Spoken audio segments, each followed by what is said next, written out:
This is an extra special edition of PFTOT. Quit hiring coaches, teams. We got other things to do. We can't stop everything we're doing and rush back to the studio. We talked earlier today, Chris Sims, Mike Florio here with you, about the Panthers hiring Matt Rule. Now, another domino falls. The Giants hire Patriots special teams coordinator and, for 1 year, receivers coach Joe Judge. Immediate reaction from you, Chris Sims. A little shocked. I can't lie. From everything I knew from people in the NFL, I thought Joe Judge was heading to Mississippi State to become the head coach there. So that was the first thing that shocked me. Second off, I guess the other thing that shocked me, Mike, and I don't know how you feel about this, but, I'm just shocked by this. Seemed like, okay, Matt Rule got hired and the Giants, we got to hurry up and hire our guy. Like, what was the rush, I guess, is what I really want to say is the next thing. Now, Joe Judge, I know him. I was in New England with him. He was a special teams assistant at the time. Is he head coach material? Certainly. Do I know if he was ready to take over NFL head coaching duties right now? No, I have some questions about that. I definitely do. Yeah, and I think that there was a connection there based upon what we've seen, the back and forth, Matt Rule getting a big offer, and we'll talk about that in a minute, from the Carolina Panthers, shopping it back to the Giants, were the Giants willing to match it? And, it sounds like each side's going to try to make it look like they made the choice. The Giants chose Judge over Rule, and Rule chose the Panthers over the Giants. But it could be that the Giants and Rule wanted to work something out and ultimately couldn't because of money. Right. And David Tepper was able to get Matt Rule away from the Giants. But even once you take Matt Rule out of the mix, the idea that Joe Judge was the fallback is a surprise. But it's heartening because I've been saying for a long time now, special teams coordinators should be mentioned more often they should be. as potential head coaches. Look at John Harbaugh, right? You bring the whole team together. You're used to coaching guys from both sides of the ball, and you don't let that ego take over because you have a system for offense or defense. No, you don't need a system. You just come up with a playbook based upon who your players are. That's what Harbaugh's done on offense with Lamar Jackson. It's worked for over a decade, and I hope Joe Judge does well, because if he does, then it opens the door for more special teams coordinators. Well, agreed with you there. I think that this needs to be an avenue more, dissected into, as far as, yes, you don't need to be a young offensive genius to be a head coach in the NFL. Yes, we've seen that. And Bill Belichick, he made his way as a special teams coach. So, it is interesting. And from everything I know, Mike, just to talk about the first point you brought up, from everything I know from people around the NFL, Matt Rule was offered this deal by the Carolina Panthers, gave the Giants the chance to match it. But as we know, and we'll talk about it more, the deal in Carolina is an epic deal.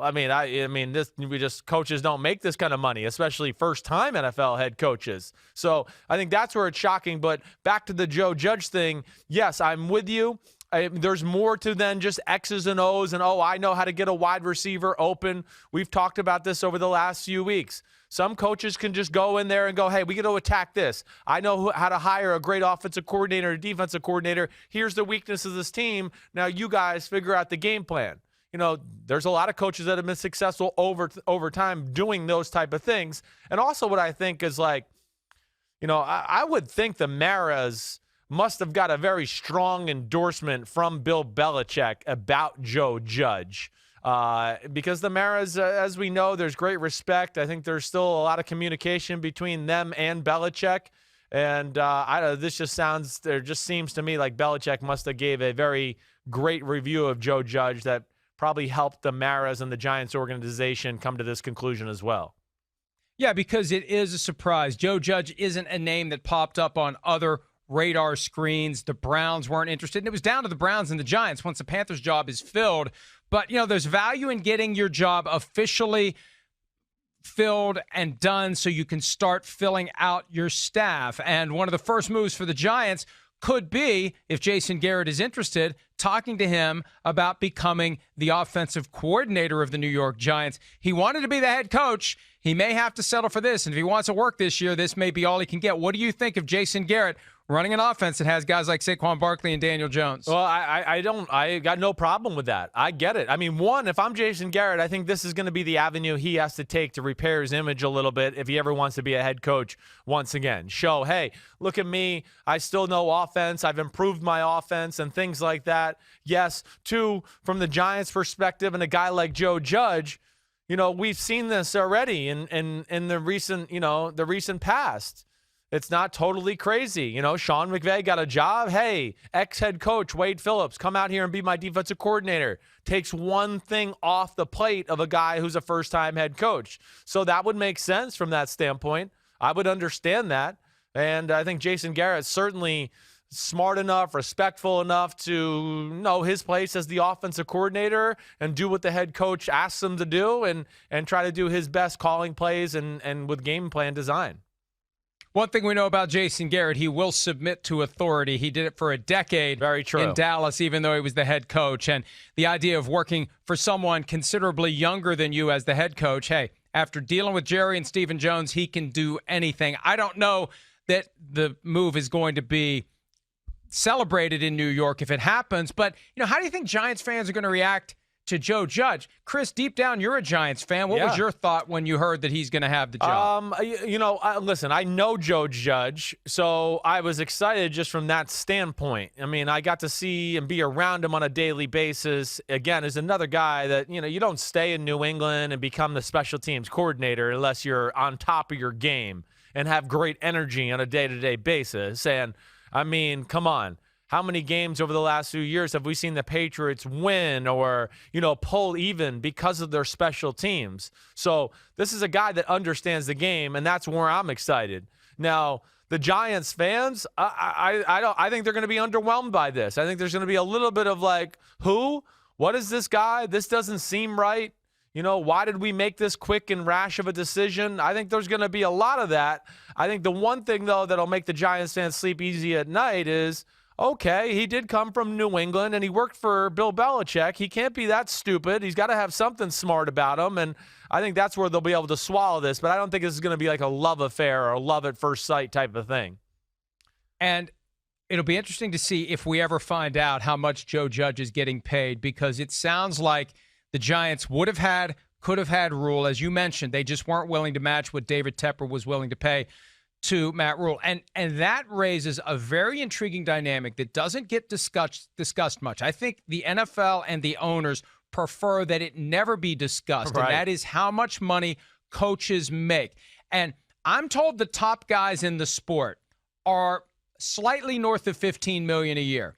But it never gets communicated that way to the league office. There are different ways of paying the money through LLCs and whatnot. So the official number that's on file with the league is never as high as it really is. No. Because they don't want, a couple of things, they don't want to get the PR flack that they're paying these guys too much, and they don't want the curve to be blown wide open with guys like Matt Rule at the entry level getting $9 million a year with the ability to push it to $10 million a year. This is first-year coaches are in the range of $5 to $7 million a year. This is a huge jump, huge, and it's gonna have ripple effects for other guys who get hired now. Like it's going to cost the Browns more to hire a coach. And what about guys like Kyle Shanahan, who have a 6-year contract in place, 3 years in, 3 years left? He's going to look at Matt Rule and say, what the hell? This guy's making $9 million. He's never done anything. I'm taking you to the Super Bowl potentially. It's time for me to get a raise. Well, yeah. And Jed York could say to him, you're under contract for 3 more years, Kyle. Sorry. Yeah, no, you're right. This kind of throws everything, for a loop a little bit. And a guy like Kyle Shanahan, if he goes and wins the Super Bowl with the 49ers, I'm sure he's going to look at his owner and be like, hey, there's this guy across the country who doesn't have as many pellets on the horse as I do, and he's making more money than me. It doesn't make sense. But you're right, Mike. I mean, I think this is a very unknown, under-the-radar thing in football. I know a few coaches and have known them through the years who I know they made more money than what the public knew or what the NFL knew. There's many avenues to pay these head coaches. A lot of these owners have other businesses, so they can also pay them through that, and it doesn't go on the bottom line through the franchise that way too. So this has always gone on, and I get it, but you're right. For first-time hirings, we've seen more towards the $4 and $6 million a year for those type of coaches. To go $9 million with 7 years. I mean, if you sign a 7-year deal, you're pretty much guaranteed you're going to get 4 years for sure to coach that football team, no matter what happens.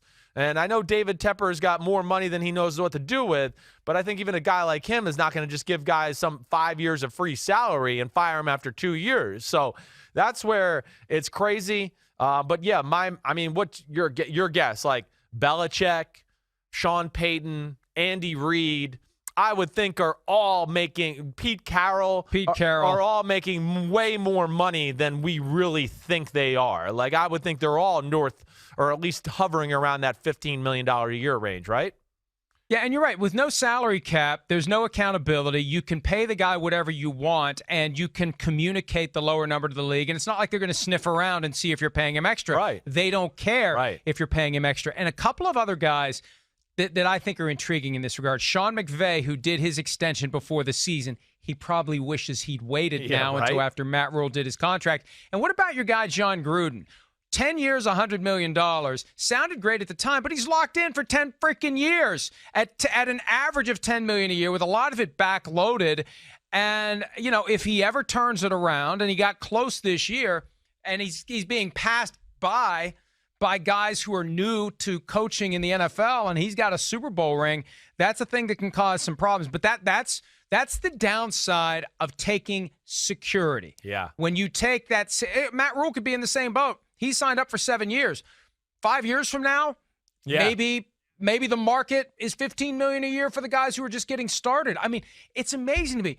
Nick Foles, all due respect, is making $22 million a year. Right. If you've got $22 million in a given year to spend, are you spending it on Nick Foles or Bill Belichick? Yeah, that's right. It's a no-brainer. That's right. It's a no-brainer. You're exactly right, and that's how it should be justified. Yeah, I mean, a lot of these coaches, they're the stars of the franchise in a lot of ways. So, and it's hard, to ask that, okay, star of the franchise, you're the general of all my players and everything like that.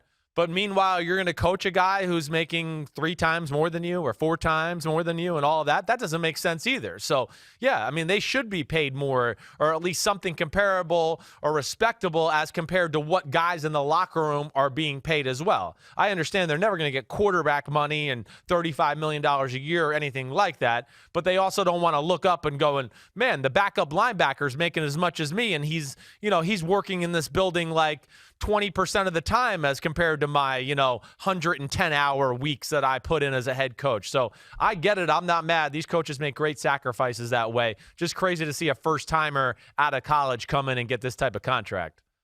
Okay, so before we power down and inevitably wait for the Browns to announce their next head coach later today and come back and do it again, let's spend a minute or two talking about what we think the Browns will do moving forward. On one hand, look, it was good for them. They weren't in the Matt Rule business because Matt Rule wasn't in the Cleveland Browns business, and they weren't going to hire Joe Judge. So the only guy they lost that they were interested in so far this cycle was Mike McCarthy. Right. So they get their pick of who's left. The music has stopped, and there's one chair without an ass in it. The problem is these other staffs are going to start to fill up. So you better get a coach in place who can convince guys to join him in Cleveland, that's right, instead of Joe Judge in New York or Matt Rule in Charlotte. That is a little of the, yes, you're right, part of this race now. It's the arms race to get assistants, do things like that. To me, Mike, you've heard my thoughts on this. I think it should be Josh McDaniels. I hope it is Josh McDaniels. It makes the most sense. I mean, from so many different angles. I mean, Josh, you're talking about an organization that's dysfunctional and not stable. And McDaniels is the very opposite of that.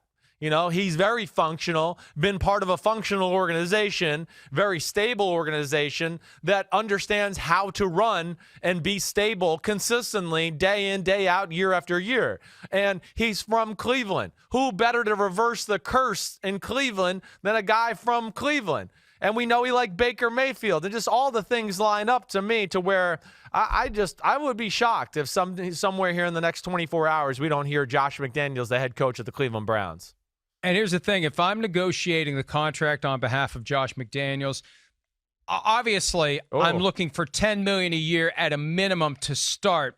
And I want at least 6 years, fully guaranteed, no offset. I want the Kyle Shanahan term. Right. So I'm not going to get thrown out the door prematurely by Jimmy Haslam, who changes his mind as often as I change my socks, if not more frequently, as the case may be, depending upon how nice the socks are. But I also want to have built in there, and I think coaches need to start thinking about this, the ability to make more based on what other coaches are making. Again, the problem is so much of this stuff is off the books. I think maybe the time has come for it to be no longer off the books. They need to report real numbers to the NFL because I think it's in my interest if I lock in for 6 or 7 years to have the ability to say I must always be in the top 25% of all coaches. And you don't know what that is unless you know how much they're making. But I'd want something creative like that if I'm Josh McDaniels, and he's in the driver's seat if he's the guy they want. You're right. He's in the driver's seat. There's no doubt if he is the guy they want. And, I mean, it does seem like that. I mean, I don't know, Mike. Is there another name or gut feeling you have that makes sense for Cleveland or anything? To me right now, it just seems like it's all going in that direction. Here's the name that gives me reason to not have a strong feeling one way or the other. And the name is Jimmy Haslam. Because I don't know what the hell the guy's going to do. And let me throw in Paul DePodesta as well. Because the question is, how much influence does he have over the process? Somebody reported last week that he's running the coaching search, and then the Browns pushed back and said, well, no, the Haslams are running the coaching search. DePodesta's just coordinating. Well, how much sway does he have? He's the guy who's setting the table with all of the various meal options. He can present one in a way that is more pleasing than another. And smart people like that know how to set it up to get the person who's making the choice where to pick and let them think it was their choice. And I think that that's a wild card in all of this. And it may be the thing that scares Josh McDaniels away, right? Yes. He doesn't want to get himself into a mess. He can't be wrong this time. No, exactly. And he can't change his mind. And once he's there, he's there. So he better be damn sure this job is going to be what he expects it to be. And he's not going to be interfered with by Haslam or by DePodesta. Yeah, you're right. I mean, I think that's the big point, right? I mean, this is his last chance. I mean, he had a first chance with Denver. It didn't go well for a lot of different reasons. Not all Josh McDaniels' fault, but you're right. This is it. If it doesn't work this time, he'll be relegated to position coach, offensive coordinator for the rest of his career. That's what he'll be. So, and the other thing, just knowing Josh, and now, like what you said, seeing Matt Rule, what we saw with Kyle Shanahan, I just would have a hard time thinking Josh isn't going to want full control. He's going to want full control, just like Matt Rule was granted. And he's going to want to put his stamp on the way he thinks things should be built and his vision and everything like that. And how much of an impediment is that in the Cleveland Browns organization? I don't know. That is the million-dollar question. But I think if they want Josh McDaniels, they're probably going to have to relinquish and give him all the power he wants. And to me, football-wise, everything about it, he just makes the most sense for Cleveland, and I'm kind of rooting for it at this point. I kind of want to see it done.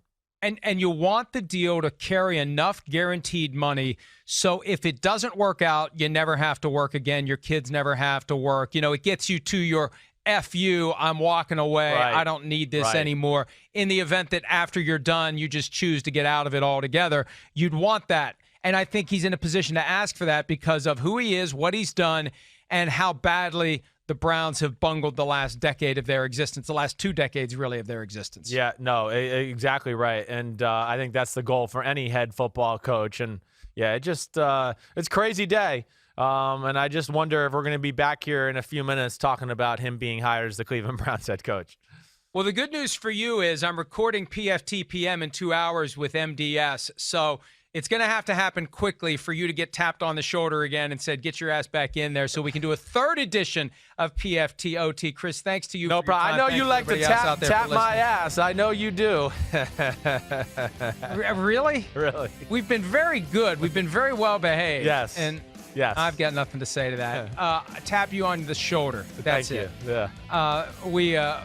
I'm speechless. At That's this it point. for us on PFTOT. Continue to check in at ProFootballTalk.com all day long. We will keep you updated with all the news and updates that go along with the NFL. Mike is flummoxed right now because I've flustered him, right? So that's it for us. We'll see you tomorrow on PFT live in the morning, 7 a.m. Eastern to 9 a.m. Eastern. Did I do okay? Bye. Bye. Well done. Okay.